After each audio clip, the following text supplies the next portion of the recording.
दोस्तों नमस्कार। क्या भारत की विदेश नीति फेल तो नहीं हो चली है? यह अलग मसला है कि भारत के विदेश मंत्री इजराइल जाने को तैयार हैं और भारत के वित्त मंत्री इस वक्त अमेरिका में हैं। प्रधानमंत्री भी दुनिया के तमाम राष्ट्राध्यक्षों के साथ लगातार टेलीफोन पर बातचीत करते रहते हैं। लेकिन शायद विदेश नीति के मद्देनजर यह पहला मौका है जब बांग्लादेश भारत को आंखें दिखा रहा है और साफ तौर पर कह रहा है कि आप अपने देश के भीतर में सियासत साधने के लिए जिन नीतियों को अपना रहे हैं उसका असर अगर बांग्लादेश पर पड़ेगा तो उसका असर आपके देश पर भी पड़ सकता है। और जो समझौता 37 बरस से चीन चाहता रहा कि भूटान के साथ हो जाए, वह इस वक्त हो चला है। यानी डोकलाम के क्षेत्र में जो 2017 में एक साल तक भारत और चीन की सेना आमने सामने खड़ी रही और भूटान हर दृष्टि से भारत के साथ आज से नहीं अरसे से रहा है और दुनिया के तमाम देशों से उसके राजनयिक संबंध नहीं रहे, भारत के साथ तब से उसके राजनयिक संबंध है। इतना ही नहीं, यूनाइटेड नेशन की सुरक्षा परिषद में अस्थायी सदस्यों से भी उसके राजनयिक संबंध नहीं है, लेकिन भारत के साथ उसके संबंध रहे हैं। वही भूटान ने चीन के साथ 3 स्टेप रोडमैप पर हस्ताक्षर कर दिए हैं। यह कौन सी परिस्थिति है जिसमें भारत पहली बार अपने पड़ोसियों से घिरा हुआ है और चीन की विस्तारवादी नीति हर पड़ोसी को अपने साथ लगातार लिए जा रही है। कोई कर्ज में डूबा हुआ है, किसी के साथ व्यापार के बड़े समझौते हो चले हैं। और जिस वक्त लद्दाख की सीमा पर चीनी फौज मौजूद है, उस वक्त अगर भूटान और चीन के बीच समझौते की खबर आ गई तो फिर यह चौंकाने वाली बात है या भारत के लिए खतरे की घंटी है? हमें लगता है आज इसे समझने की जरूरत है, क्योंकि चीन और भूटान के बीच सीमावर्ती इलाकों को लेकर समझौता हो जाए, इसको लेकर कोई आज से दोनों देश नहीं चाहते थे। 1984 से दोनों देशों में इस बात को लेकर सहमति थी कि किसी भी हालत में बातचीत होती रहनी चाहिए और लगभग 20 राउंड की बातचीत इससे पहले भी हुई। लेकिन भूटान की तमाम विदेश नीति को लेकर भारत हमेशा से न सिर्फ प्रभावित करता रहा, बल्कि भारत के कहे अनुसार ही भूटान ने अपनी हर कूटनीति और विदेश नीति को अपनाया। अपनी अर्थव्यवस्था और अपने यहां होने वाले निवेश को भी भारत की सहमति के साथ बनाया। ऐसे में डोकलाम वह इलाका है जो भारत के पूर्वोत्तर राज्यों की दिशा में जाने वाला जो सड़क है, उस सड़क के ऊपर भूटान है और अगर उस जगह को चीन अपने कब्जे में ले लेगा तो भारत के लिए यह खतरे की घंटी है। जो 3 स्टेप रोडमैप पर दोनों देशों में समझौता हुआ है, उसका हालांकि कच्चा चिट्ठा भी सामने नहीं आया है, लेकिन बातचीत की रफ्तार तेज होनी चाहिए। सीमा निर्धारण को लेकर दोनों की इस पर सहमति है। कूटनीतिक संबंध स्थापित करने चाहिए और राजनयिक संबंध भी दोनों देशों के बीच होने चाहिए। यह बड़ा महत्वपूर्ण है कि राजनयिक संबंध संयुक्त राष्ट्र की सुरक्षा परिषद के अस्थायी सदस्यों के साथ भी भूटान का नहीं है। भूटान के राजनयिक संबंध शुरू से भारत के साथ ही रहे हैं, लेकिन पहली बार इस 3 स्टेप रोडमैप में इस बात का जिक्र है राजनयिक संबंध दोनों देशों के बीच यानी चीन और भूटान के बीच बनने चाहिए। और द्विपक्षीय संबंध का मतलब है व्यापार और बिजनेस, इसमें भी तेजी आनी चाहिए। यानी 1984 से लेकर अभी तक जो नहीं हुआ, वह पहली बार उस दिशा में चीन को अगर सफलता मिली है तो भारत के लिए यह क्यों खतरे की घंटी है? यह इसलिए बड़ा महत्वपूर्ण है क्योंकि 2 ही जगहों पर विवाद है भूटान और चीन की सीमा को लेकर। एक विवाद भारत, चीन और भूटान का जो ट्रांजैक्शन पॉइंट है, जो डोकलाम का इलाका है, जो तकरीबन 269 वर्ग किलोमीटर बड़ा है, वहां पर विवाद है। और दूसरा विवाद भूटान के उत्तर में तकरीबन 495 स्क्वायर किलोमीटर, जहां पर जकारलुंग और पारसलुकुंग घाटियां का इलाका है, वहां पर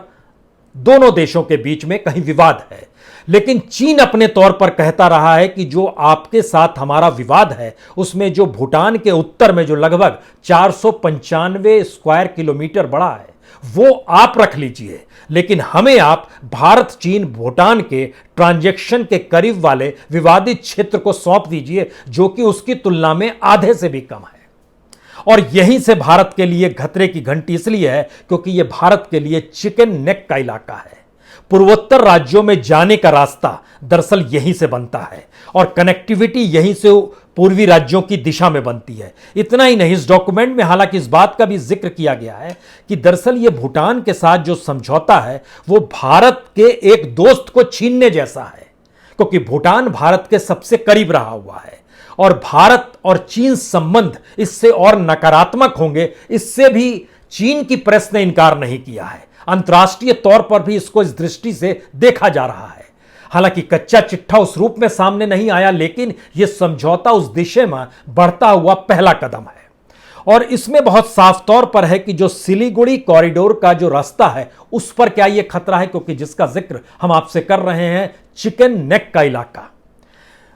मुर्गी की गर्दन जो होती है वो बड़ी पतली सी सड़क है जो भारत के कब्जे में आती है। एक तरफ भूटान है, एक तरफ चीन है, और इस इलाके पर अगर चीन आ जाता है तो ठीक वह ऊपरी जगह पर मौजूद हो जाएगा जहां से भारत की वह सड़क जो पूर्वी राज्यों को मिलाती है उसके बीच में वो कभी भी उस पर रोक टोक कर सकता है, जिस तरीके से उसने उत्तराखंड के उन इलाकों में किया जहां पर सीमा सटती है, वहां पर विस्तारवादी नीति दिखाई, और लद्दाख के इलाके में जो गलवान का इलाका है वहां पर उसने जो किया। सवाल सबसे बड़ा यह हो गया है कि ऐसे दौर में भारत की विदेश नीति भूटान के साथ क्या इन बातों को नहीं देख पाई, क्योंकि चीन ने इस दौर में सड़कों का निर्माण डोकलाम में किया, कई गांव बसाए और उसका मानचित्र भी दुनिया के सामने उसने रख भी दिया।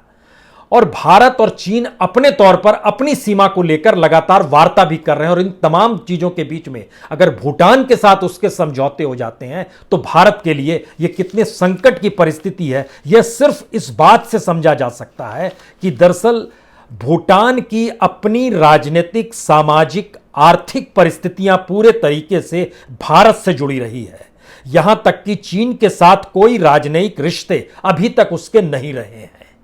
दुनिया के दूसरे देशों के साथ भी नहीं रहे हैं। यहीं से एक दूसरा सवाल शुरू होता है। एक तरफ अगर भूटान की यह परिस्थिति है तो उसी दिशा में बांग्लादेश भी है, और बांग्लादेश में दशहरा के वक्त यानी दुर्गा पूजा के वक्त जिस तरीके से हिंदू मंदिरों पर हमले हुए, उसकी बाद पहली बार शेख हसीना ने जो बातें कही वह दोनों देशों के संबंध को लेकर या मौजूदा वक्त की दोनों देशों की आंतरिक राजनीतिक परिस्थिति को लेकर एक नए संकट की तरफ ले जाती है। यह संकट इसलिए बड़ा है क्योंकि शेख हसीना अपने तौर पर भारत के बेहद करीब मानी जाती है। अवामी लीग यूं भी अपने को सेकुलर लगातार बताती रही है, और उसने भी इस बात का प्रयास किया है कि धर्म और धर्म के आधार पर सियासत वहां पर हावी ना हो। लेकिन शेख हसीना ने पहली बार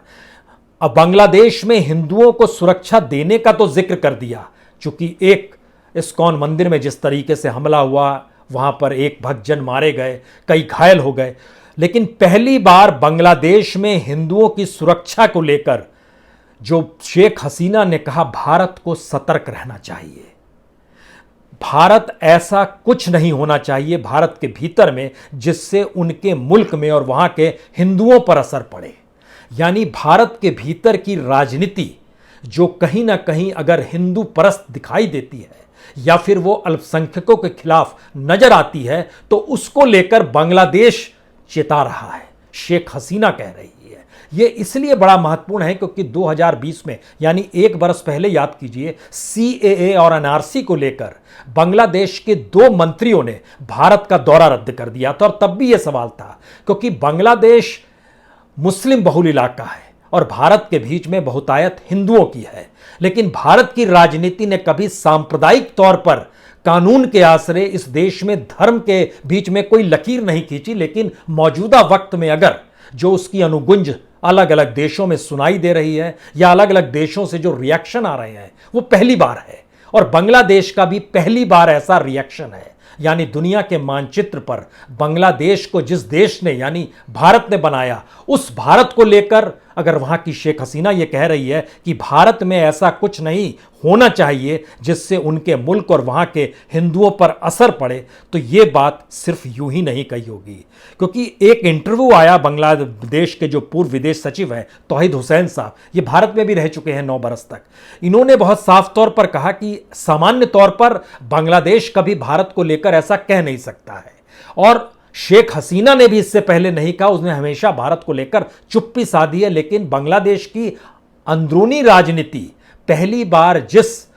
परिस्थितियों में भारत के अंदरूनी मामलों को लेकर विस्फोटक परिस्थिति में चलती चली जा रही है, ऐसे में शेख हसीना के सामने दूसरा कोई रास्ता बचता भी नहीं है।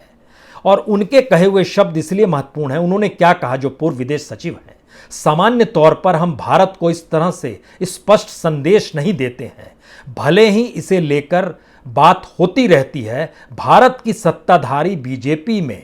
सबसे शक्तिशाली व्यक्ति ने बांग्लादेश को लेकर अभद्र भाषा का इस्तेमाल किया था, तब भी हमने खुलकर इतना नहीं कहा था। याद कीजिए तो 2019 के लोकसभा चुनाव के वक्त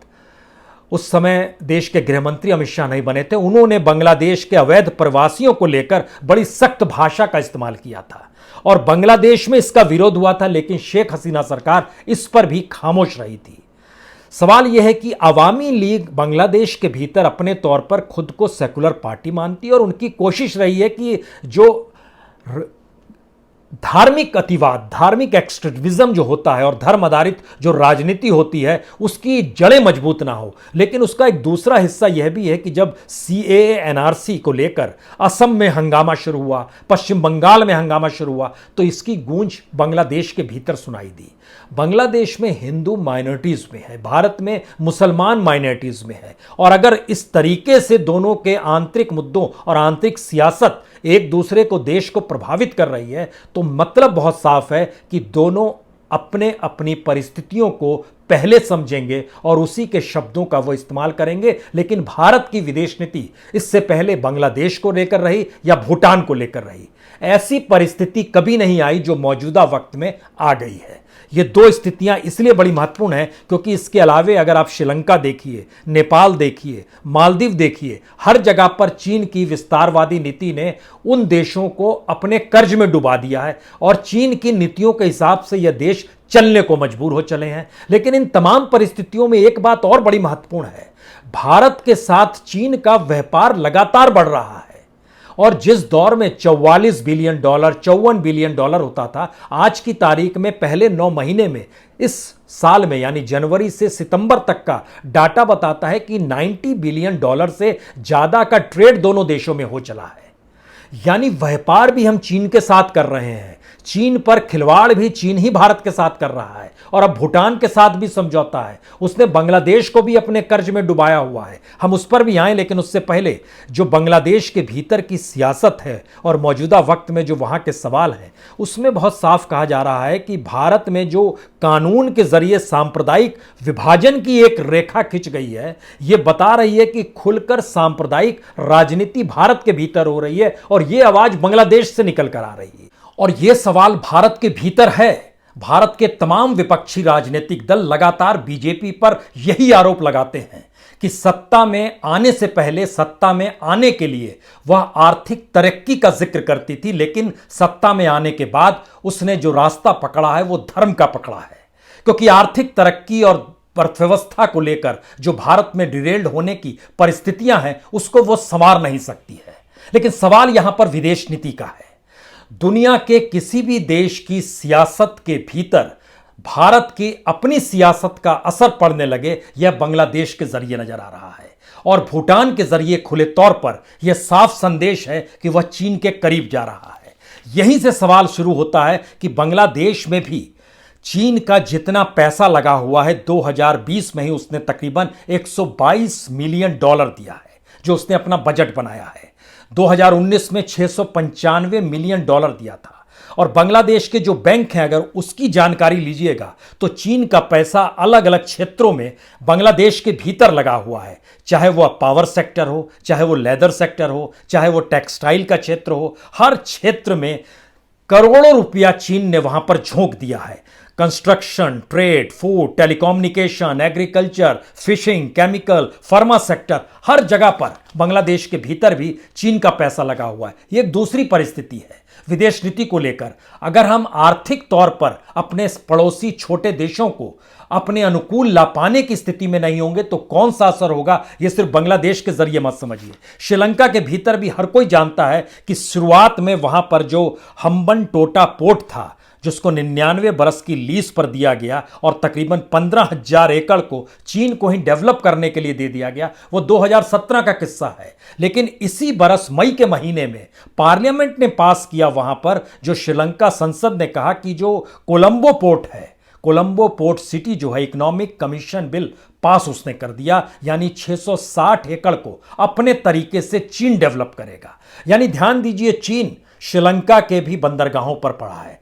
बांग्लादेश के भीतर भी आ गया है, और नेपाल का जिक्र कीजिएगा तो नेपाल में भी वो लगातार रेल लाइन बिछा रहा है। वहां पर उसने फॉरेन इन्वेस्टमेंट जम के डालना शुरू किया है। लुम्बिनी तक वो लाने का विचार कर रहा है, जो लहासा से काठमांडू तक वह ट्रेन प्रोजेक्ट को शुरू कर चुका है कि 2025 तक शुरू हो जाएगी। यानी बुद्ध की जन्मस्थली जो लुम्बिनी है, यानी भारत के बेहद नजदीक। इससे पहले नेपाल हमेशा से भारत के बंदरगाहों का इस्तेमाल करता रहा है, लेकिन पहली बार चीन ने 4 बंदरगाहों का ऑफर नेपाल को कर दिया कि आप इसका इस्तेमाल कीजिए। यानी मानचित्र पर जब देखना शुरू कीजिएगा तो भारत के पड़ोसी देशों में सिरदर्द के तौर पर अगर पाकिस्तान को लगातार माना जाता रहा, और उसके बाद अफगानिस्तान और तालिबान को लेकर भारत के भीतर जो सवाल है, उन सवालों को एक नया विस्तार चीन ने भारत के तमाम पड़ोसियों के मद्देनजर दे दिया है। और जब चीन सीमा पर भारत के सामने खड़ा है, ऐसे वक्त में डोकलाम के क्षेत्र को लेकर अगर चीन और भूटान के बीच